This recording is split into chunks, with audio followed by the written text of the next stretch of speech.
Təbii ki, çox təəssüf ki, bizim burada Midiyanın bayrağı yoxdur və inşallah onu gələcəkdə düzəldəcəyik. Deməli, Mannalıların bayrağında eyni ilə Hunlarınki bayrağında o sarı əjdaha yoxdur. Bizimkində balaca əjdaha, onun özü ilan formasında. Midiyalıların bayrağı bu formada olur, sonradan Səlcuqlar onu əxs elədi. Bizim Qənədəkdə ilk müsəlman Türk dövlətinin bayrağı Sacilər və Salarilər xanedanlığı dövrünün bayraqlarıdır. Fikir verirsə qara, ağ və aypara. Aypara haqqında danışanda mən demişdim dəfələrlə, dövlətimizdəki o bayraqlardakı ayparanın qalın tərəfi həmişə düşmən duran tərəfi göstərir. Buna baxanda Azərbaycan düşməni vaxt harada yerləşirdi? Şimalda. Niyə? Çünki ən çox Sacilər kimlə müharibə aparıb? Xəzərlərlə. Baxmayaq ki, Xəzərlər bizim kökdən həm o vaxt çox təəssüf ki, yəhədilik qəbul elədi. Bu qardaşım bunu. Sonra növbəti dövlətimiz bilirik ki, Salarilər xanedanının hakimiyyətindən sonra 981-də parçalanma baş verdi. Və nə vaxt Azərbaycanı türklər idarə edib, Azərbaycan bütöv olur. Nə vaxt ki, parçalanıb, Şirvanşahlar ərəb, Şəddadilər müsəlman qurmancı dillər, Rəvvadilər ərəb. Və yenidən Türkiyə adı birləşdirdi. Yəni, Böyük Səlcuq İmperatoru. İstər Türkiyənin tarixçiləri olsun, istər Türkmənistan tarixçiləri olsun, istənilənlə mübahisədə sübut elə bilərəm ki, Böyük Səlcuq İmperatoru tərtəmiz Azərbaycan dövləti. Qurulduğu yer Şərq Azərbaycan, yəni Xorasan, möhkəmləndiyi yer Qərbi Azərbaycan, yəni Gəncə. Buradan da o tərəfə getdi Anadoluda, bugünkü Anadolu qardaşlarımıza yurt tutduq verdik. Xeyirli olsun. Kiçik qardaşımızdır, xeyirlə yaşasınlar.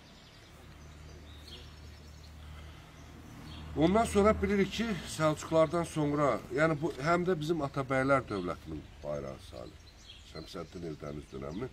Əslində, Atabəylər dövlətinə Səlcuqlardan ayrı baxmaq düzgün deyil. Bir-birinin varisləridir bunlar. Və növbəti dövlətçiliyimiz, yəni Azərbaycanın bütövlüyü Hülakü xanın dövrüdür. Hülakü xanla bağlı çox şeylər yazılır. Bəzi deyir, ay nə bilim, İslama düşmən idi, kimisində bəzi müsəlman pərəstlərimiz var, deyir, o gavir idi filan. Amma bu kişinin bir dənə kəlməsi mənə ləzzət edir. Bütün dinlər mənim əlimdəki 5 barmağım kimidir. Həm deməli, çağırırdı yanına, Xristiyan rahiblərini barmağına doluyub yola salırdı, həm müsəlman rahiblərini barmağına doluyub yola salırdı, özü Tengri xana ilə. Və çox təəssüf ki, biz buna yaya çıxmayanda, hazırda təzə söhbət gedir. İranskaya Xulaquyitskaya qasudarstvo, Hülakü İran dövləti.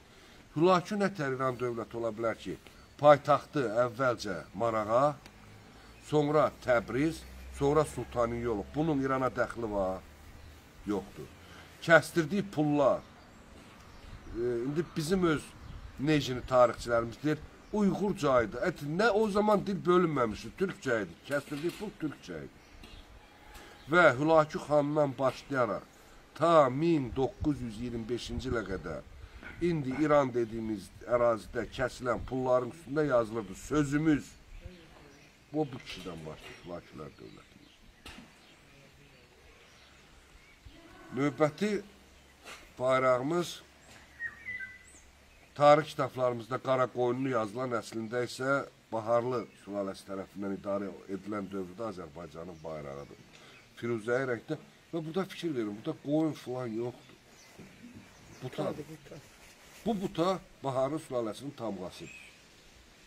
Yalandan diləray üstündə qara qoyun şəkili vardı filan. Biz qoyun olmamışıq. Qoç olmuşuq, qoyun yox. Və Bayandurlu tamğasını özündə əks elətdirən dövrdə bayrağımız. Ona da ağ qoyunlu deyil. Və nəhayət, bugün türbəsini ziyarət eləməyə gəldiyimiz Səfəvi dönəminin bayrağı. Fikir versə ulduz yox. Və burada fikir verin, haranı göstərir? Qərbi. Yəni kimlə döyüşür kişilər? Osmanlı. İndi artıq o kimin türk dövləti, kimin qeyri-türk dövləti olması hər kəsin öz vicdanının hesabınadır. Həmən bircə faktı deyil. Sultan Səlimə xəbər gətirəndə ki, şərqi, yəni, ora mən şərqi Anadolu demirəm, Qərb Azərbaycan demək üstünlük verirəm. Qərb Azərbaycanda müridlər ayağa qalxanda bir söz işlədir Sultan Səlim. Deyir, olma bu qızılbaş küçüyü təzdən Turanı dirçəldib əfrasiyab olmaq istəyir. Əfrasiyablığa bu adam əgər Şah İsmailı layiq bilirsə, bunun özü etiraf. İkincisi, Sultan bizim titul deyil. Arameycə Yahudica. İsmail bir titulla gedir. Xaqan. Bizdə otlu oldu. Sonra Vərəsəli keçdi, Azərbaycanı ən böyük ərazisinə çatdırmış Əfşar İmperatorluğu dövrü. Nadir Şahın bayrağı. Bu bayrağın kölgəsi bir tərəfdən qarsa, bir tərəfdən Dehliyə düşürdü.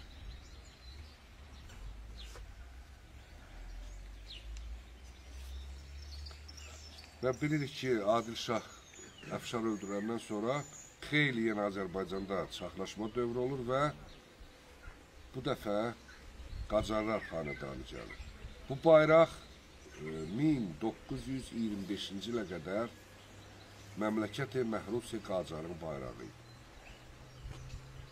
İran kəlməsi yox idi. Növbəti bayrağımız Cümhuriyyətin birinci bayrağıdır. Və fikir versə Osmanlı bayrağına çox olur. Hətta belə bir söz var idi, deyirdilər ki, Cümhuriyyət deyilən şey qondarmadır. Güya Osmanlı intriqası əsasında yaranır. Yəni belə şayə var idi. Lakin Thomson Əncəlidən Bakıya gələn kimi Allah qəni-qəni rəhmət eləsin Fətəli xan Xoyski. Fətəli xan Xoyski getdi o adamın yanına, Thomsonla danışıqlara. Və orada bir söz işlədi. Deyir ki, cənab general, siz bugün vaxtilə bizim babalarımızın qulu olmuş Əfqanlarla cəngdə bitab olubsunuz. Yəni, belə dəhtə, biraz jarqonla, zaçumarit eləyib sizi Əfqanlar. Bizim babalar onları vaxtilə qul eləmişdi. İndi siz bizə hökm eləmək istəyirsiniz. Əfqanlar bugün sizlə tüfənglə döyüşür. Siz bizim qollarımızı bağlasanız, dişimizə xəncər alıb sizlə döyüşəcək. Və 3 gündən sonra Thomson bu ölkənin müstəqilini tanıyır. Və yeni bayrağımız, hanı Cümhuriyyətin bayrağını kiməsə də vermişdir. Və bu bayrağımız rəsmi qəbul edilir. Yenə də hədəf qərbdədir. Niyə? Böhrümüzdə qondarma bir şıram açılmışdır. Ararat Respublikası deyilən bir dövlət. Ona çox vaxt bizim kitablarda səhvən Ermənistan deyirlər. O dövlətin adı rəsmən Ermənistan dövləti sözü olmuyor. Ararat Respublikası olur. Hətta Gümrü müqaviləsində İrəvan Respublikası gedir oranın adı. Ermənistan yalnız 1920-ci il noyabrın 28-dən sonra Sovet hökuməti qurulandan sonra adı aldı. Və təbii ki, bu iki bayraq sizi çox maraqlandırır, hamının diqqətini səddindən alır. Bu bayraq Mudros sülhündən sonra Cənubi Qafqazın böyük bir hissəsində vakum yarandı. Nə mənada? Qars, Batum, Ordubad, Naxçıvan, Vedi, Borçalı bir belə xət gəlir, indiki Ermənistan ərazisi boyu. Həmən xət boyu kişilər toplaşdılar, bir dövlət qurdular. Cənub-Qərbi Türk Cümhuriyyəti. Və qərbə o dövlətin tarixi heç işlənmir. Baxmayaraq ki, bu dövlət həm ərazisinə, həm əhalisinin sayına görə, həm Azərbaycandan, həm Gürcüstandan, həm Ararat Respublikasından böyük idi. Təsəvvür edin, Batumdan başlayırdı, Ordubadda bitirdi.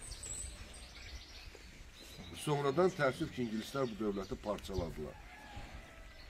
Sonra yarandı Borçalı Qarabağ Türk Cümhuriyyəti, Qars İslam Cümhuriyyəti və Araz Türk Respublikası. Onlar hamısı bu dövlətin qəlpələri. Və nəhayət, hamımızın maraqlandığı bayraqlardan biri də var. Bu bayraq isə, qəni Allah rəhmət eləsin, yer uçmaq olsun, Böyük Seyid Cəfər Pişəvərinin bayrağı. Və inşallah bu bayraqlar nə vaxtsa öz yerinə oturacaq. O bayraqların hər biri bizim qəlbimizdədir. Və hər bir Azərbaycan türkünün yerində mütləq bu bayraqlardan olmalıdır. Mütləq. Cəmaət özünün olmayanı özünə çıxır. Biz özümüzünkinə çox təəssüf ki, sahib çıxa bilirik. Acaba biraz Pişəvər Respublikasından danışırdınız. Pişəvər Respublikası haqqında danışanda deyirlər ki, güya bu da Sovet intriqası nəticəsində yaranıb kökündən yanlışdır. Niyə? Çünki 25-ci ildən Rıza Şah Pəhləvi ki, bütün dünya ölkələrinə müraciət qəbul edir ki, indən belə məmləkət-i məhrusi Qacar kəlməsini işlətməyin, İran deyə tanıyın. Və o dövrdən hələ belə deyək də bizim içimizdə bir azadlıq yanğısı var. Yəni Qacarlar dövləti bizim idi. Bəzən deyirlər İran dövləti filan. Bu dövlətin ən böyük hökümdarları olan Nəsrəddin Şah Qacar farsça bir kəlmə bilmir. Mən buna nə tərdim bu İran dövləti? İrana hökm eləyir. Və az çox tarixi coğrafiyadan başı çıxan adamlar bir otursunlar, baxsınlar ki, İran deyilən ərazi haradır. Əgər Əfrasiyaba oxusaq Şahnaməni. Şahnamədə İran deyiləndə başlayır Dəşti Kəvirdən Bəludistana qədər. Dəşti Kəvirdən bu tərəfə İran deyilmir. Bura Turan deyilir. Və Əfrasiyab qərbə də olsa, harada dəfn olunsa yaxşıdır Alpertunqa? Urmiya gölünün içində, adada. Və qərbədir, iki böyük türk hökümdarı ona bastırılır. Bir Alpertunqa, bir də bayaq bayrağını göstərdiyimiz Hülakü xan. Hülakü xanın qəbri Şah-ı Mərdan deyilən balaca adıya basılıb, həmə Alpertunqanın basıldığı da məlum deyil. Və bugün Urmiya gölü elə belə qurudulmur. Niyə? Çünki orada kalan xəzinə var. Nə qədər axtarıb da hələ tapa bilmirlər. Təbii ki, Hülakü kimi Cahangiri hələ belə dəftər şifrovka eləmək, yəni onu deşifrovka eləmək mümkün deyil. Dövlət isə yaşadı. Hətta o Azərbaycanın birləşdirilmə məsələsi də gündəmə gəlmişdi. Lakin təəssüf ki, bu dəfə İngiltərə ilə Amerika daha çox mane oldu və keçmiş SSR-də rəhbərlikdə olan Mikaya. Ona görə süqut elədi. Və bəx, Malik müəllimə yolcuda gələndə də danışdı. O dövrdə, o 45-46-cı ildə ki, o mövcud olan milli hökumət deyirdi, o dövrdə Azərbaycana gələn tarixçilər, inanın ki, Azərbaycan tarixini %70% qabağa apardılar. Bugün onları rəhmətlə anmaq lazım. Xüsusilə Seyid Ağa Onullahi mənim. Təbriz şəhərinin tarixi adrəsləri yazır. O kişilər farsını gözəl bilirdilər. Çox təəssüf, bugün bizim tarixçilərin çoxu dil bilmir. Hətta Azərbaycan dilində yazanda mən onu başa düşə bilməm nə demək istəyir.